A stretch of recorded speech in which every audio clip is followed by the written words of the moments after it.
Lecture du livre du prophète Jonas. Quand il vit que Dieu pardonnait aux habitants de Ninive, Jonas trouva la chose très mauvaise et se mit en colère. Il fit cette prière au Seigneur.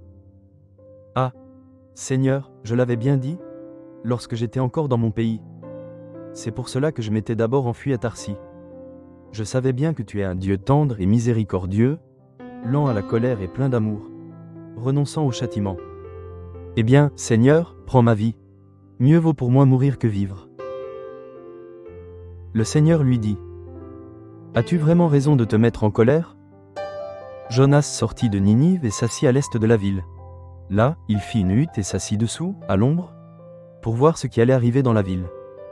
Le Seigneur Dieu donna l'ordre à un arbuste, un ricin, de pousser au-dessus de Jonas, pour donner de l'ombre à sa tête, et le délivrer ainsi de sa mauvaise humeur. Jonas se réjouit d'une grande joie à cause du ricin. Mais le lendemain, à l'aube, Dieu donna l'ordre à un ver de piquer le ricin, et celui-ci se dessécha. Au lever du soleil, Dieu donna l'ordre au vent d'est de brûler. Jonas fut frappé d'insolation.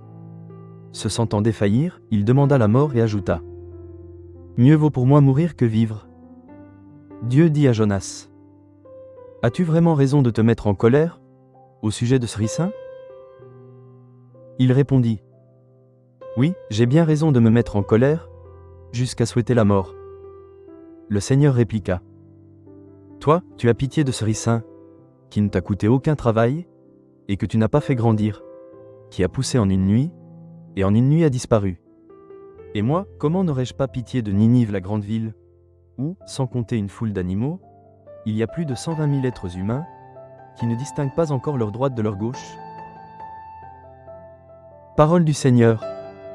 Nous rendons grâce à Dieu.